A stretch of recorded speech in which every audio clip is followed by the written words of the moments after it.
In the previous module, we looked at some early 20th century choreographers in America and then focused on the work of George Balanchine, the Russian choreographer who immigrated to America in the 1930s and whose choreography continues to be presented nationally and internationally in the repertory of ballet companies. For this lecture, I want to focus on your final projects for this course by looking at the contemporary American company Ballet Hispanico as an example.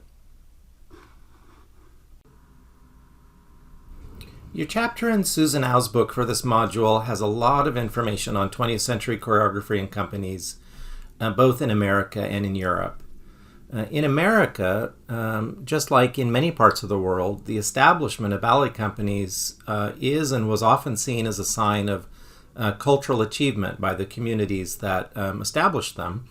And in the second half of the 20th century, many new ballet organizations sprung up in the United States, some operating on a regional level, and others touring the country and even internationally, and really offering larger national and international visibility.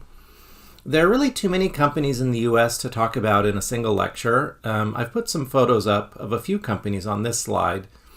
For example, you can see a picture of the San Francisco Ballet, the Joffrey Ballet in Chicago, Dance Theater of Harlem, and we've spoken quite a bit about that company in this course already. Complexion's Contemporary Ballet, which is a newer contemporary company in America, and so on and so forth. I mean, there's just so many companies in America performing today. And as Susan Au mentions in her book, ballet in the second half of the 20th century can really be seen as a kind of global activity in terms of ballet. And this kind of globalism has really influenced the repertory that we see in ballet companies around the United States. Really, although there's companies in America that are well known for their presentation of more traditional classical ballet, such as American Ballet Theater comes to mind, all ballet companies performing today in America have a fairly diverse repertory. And their repertory includes some full-length story ballets, but also new choreography by contemporary choreographers.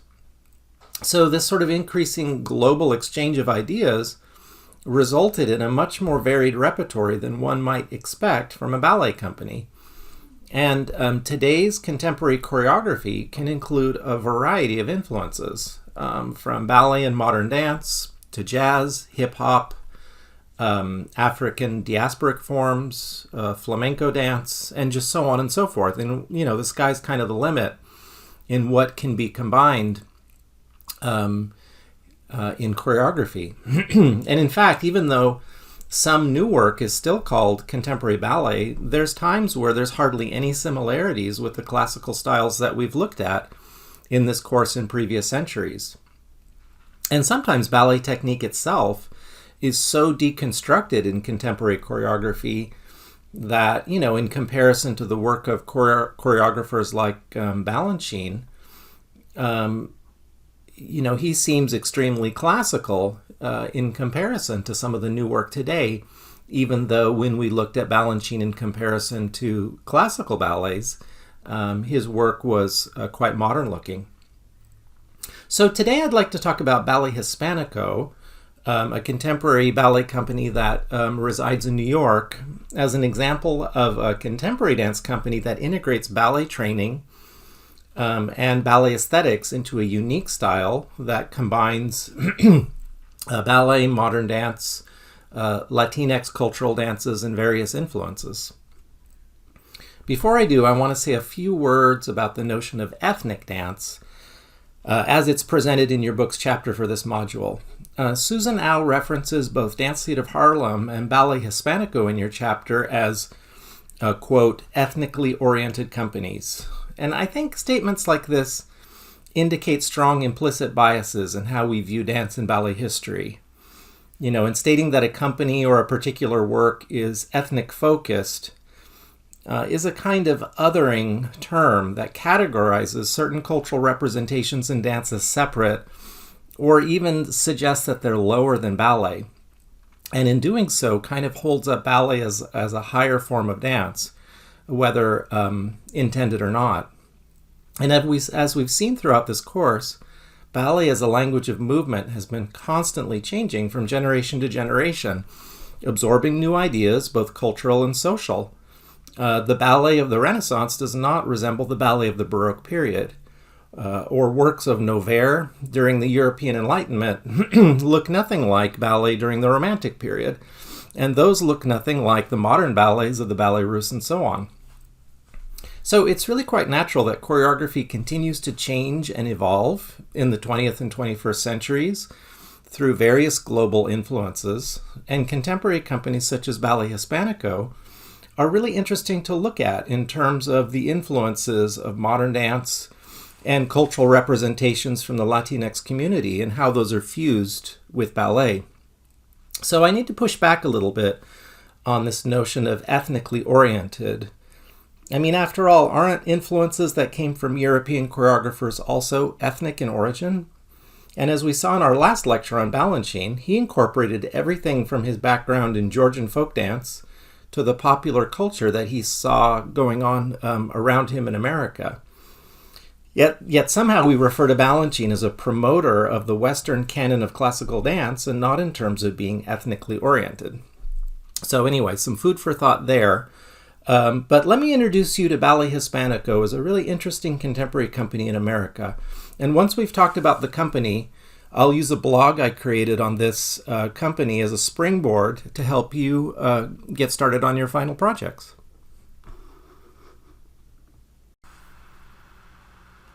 So I chose Ballet Hispanico for my blog that I'll show you in just a moment, as I was fascinated by the synthesis of influences that informed the choreography of the company, but also informed the training that was emphasized in the organization's school.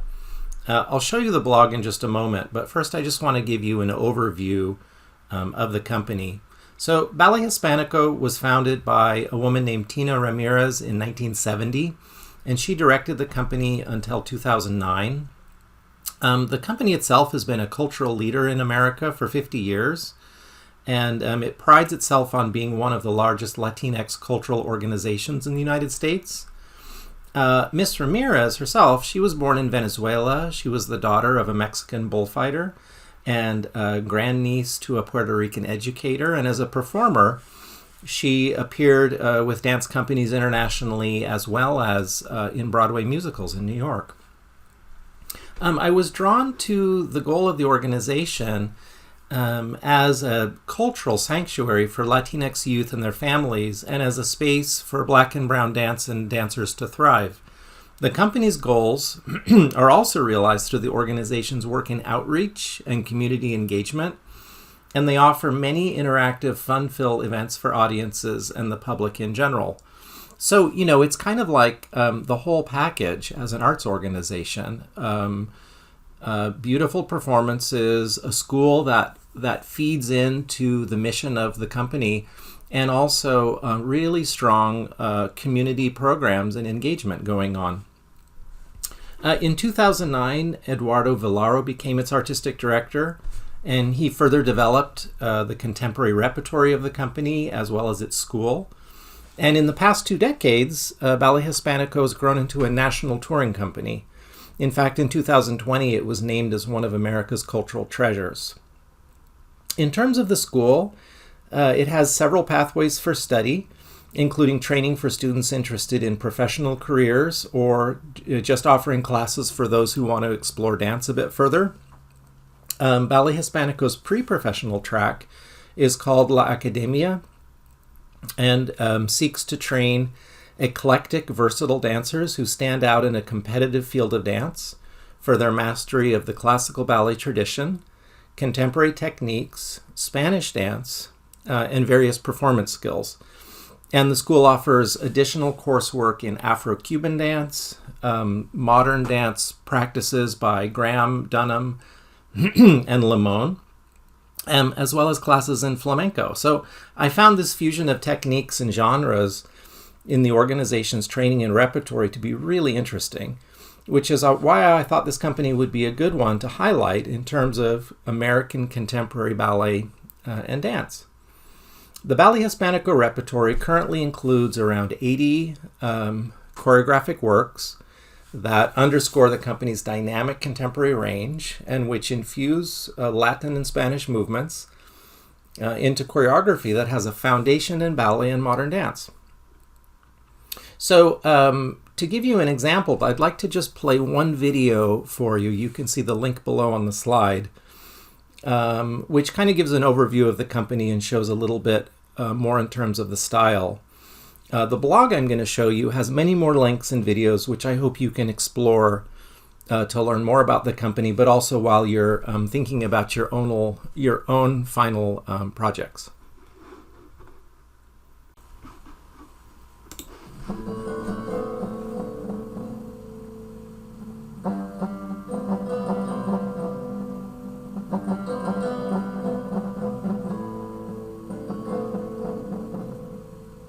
Ballet Hispanico is the premier dance company in the United States that fuses together contemporary dance, ballet, and Latinness, lots of Latinness. So we create work that has essences of different Latino cultures. We teach students to be professional dancers, and we go into the communities and have community arts partnerships. Ballet Hispanico is incredibly diverse, and that's why I find it so attractive. That we are all trained in classical and contemporary ballet, but yet we fuse them with salsa, merengue, cha-cha-cha, mambo, a little bit of samba. Not all the dancers are of Hispanic descent, but I think that's what makes it even more rich, that we have Americans, we have half Filipinos, half Cubans, this and that. And when we perform that mix of cultures, the fact that we can integrate, that all races are, maybe like this is a utopian idea and art is, utopian, but you know what? That's what we are striving for, and that's what we're going to offer. We're not like dancers, we're human beings on stage, and we're relatable. When we talk about Ballet Hispanico, we have to step away from the idea that we can describe Ballet Hispanico's movement aesthetic. We're a repertory company. We have a very diverse type of repertory. The same way we can't put the dancers in one box, we can't put the mission in one box. The idea is that it's a pot, it's brewing, we've got all our ingredients there, and that's what makes it rich. The company initially was a school founded by Tina Ramirez.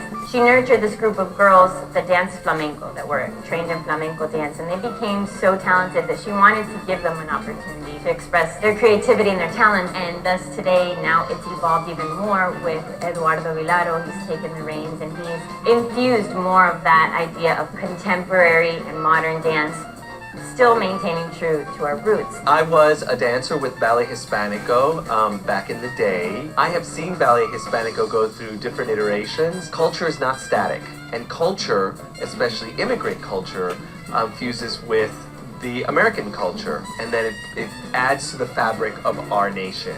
We're Americanos and Latinos at the same time, and we've embraced values that are different than our grandparents. So I wanted to start playing around with dualities in culture. Some things are dark and some things are light, and both sides sometimes don't understand each other. I remember one day we performed in a church.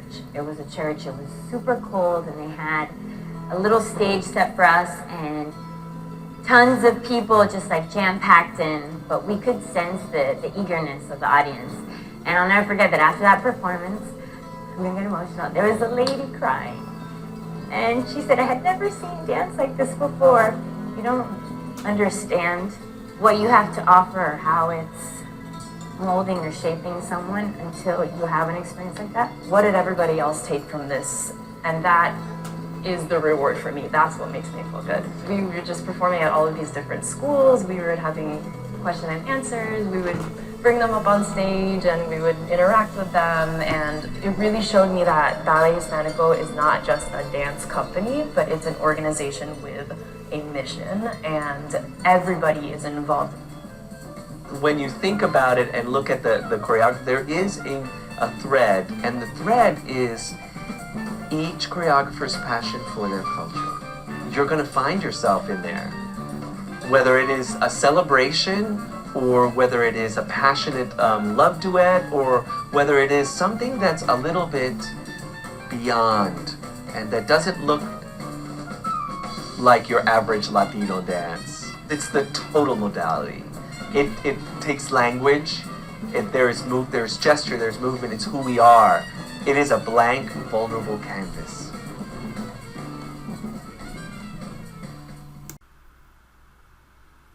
Okay, so I hope you were able to see in the video how ballet helps to inform the style of the work presented at Ballet Hispanico.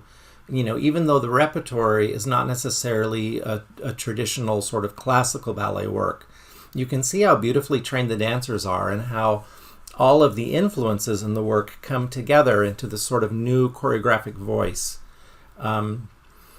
And now let's shift gears a little bit to talk about your final project. I'm going to give you a few pointers on how to approach your projects, and then you can continue to use the blog that I created on Ballet Hispanico as an example to follow as you build your own blogs. So, okay, final projects. So the first thing that you're going to want to do is you're going to want to revise your essay drafts that you wrote for me a couple weeks ago into their final 2 to 3 page forms. You should read the guideline for the assignment carefully. There's a separate guideline describing what needs to be in your final essays. And then you should also look at the comments that I posted for you on Beachboard. And so before you even start putting your blog together as your final project, make sure that you have your essay finalized, and then the rest of it will be relatively easy. So take some time on that. In terms of creating the Google blog, which is a Google Blogger, I've put together some instructions for creating the blog itself. And in those instructions, there's also a link to a video tutorial. And by the way, as you all know, you can find lots of video tutorials online to help you. So if those don't help you, you're welcome to follow something else. But the instructions should all be there for you in the module to follow. Just start in advance, because for some of you this will go very quick. Maybe some of you have even used Google Blogger before, but if you haven't, there might be a small learning curve, and you'll want to make sure you have time to figure those things out as you go.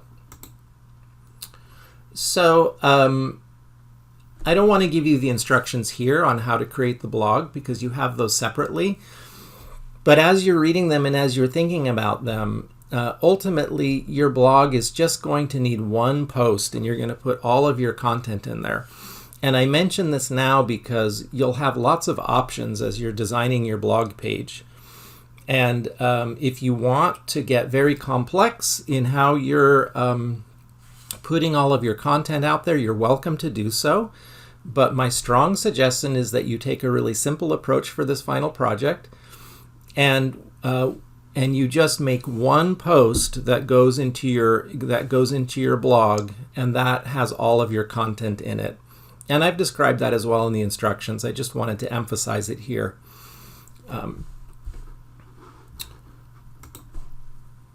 So start early on this, and just make sure that you have all of the required components ready to go. Those are listed in your assignments.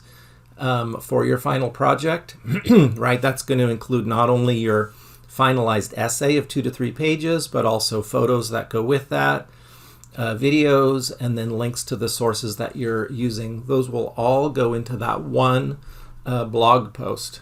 And my post will be an example of that. Finally, once you have your blog post created, you're going to post the web link to it on the discussion forum for our class by December 16th.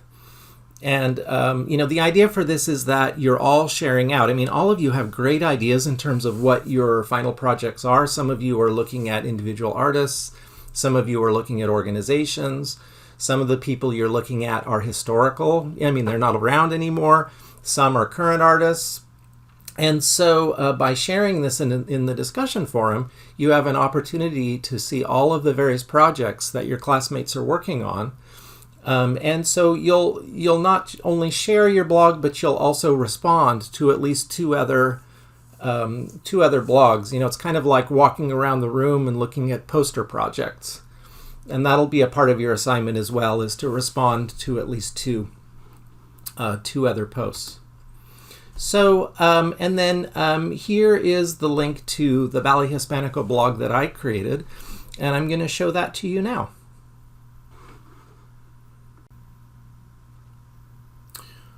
Okay, so here's the blog that I created as an example for you. You can see the title of my blog is Ballet Hispanico Transformative Choreography and Training. And when you create your blog, this is what, you know, it'll look something like this, although your design will be different. And you can see, you know, over here on the left, you can see there's a little bit about me in terms of my profile. So, so then if you click read more, you'll see how I've created one post that's incorporated all of the content I have on Ballet Hispanico. So in my one post, I start with an introduction at the top in terms of why I chose this as a research project, right? And you each have an introduction paragraph already started in your essay drafts. Then I have a photo to accompany that. And then I have a video, and this is the video actually you just looked at in this presentation. But the Blogger works really well in terms of embedding YouTube videos. So if at all possible, I recommend that you embed videos from YouTube. It's much more seamless that way, but you can embed others as well.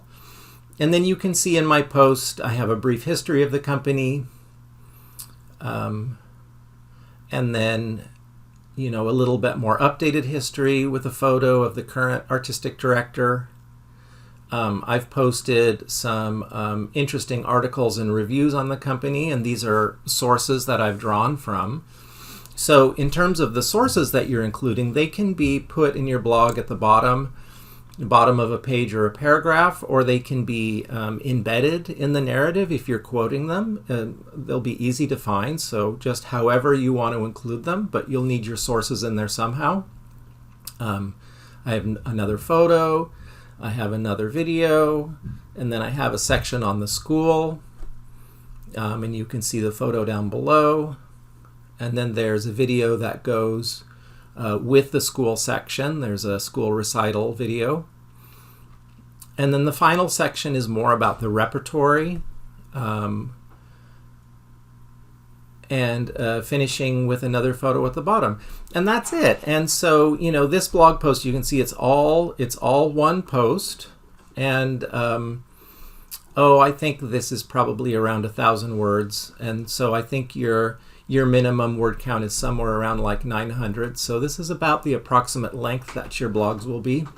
But you have the link to this blog, so go ahead and explore it. I mean, it's a fascinating company to look at anyway.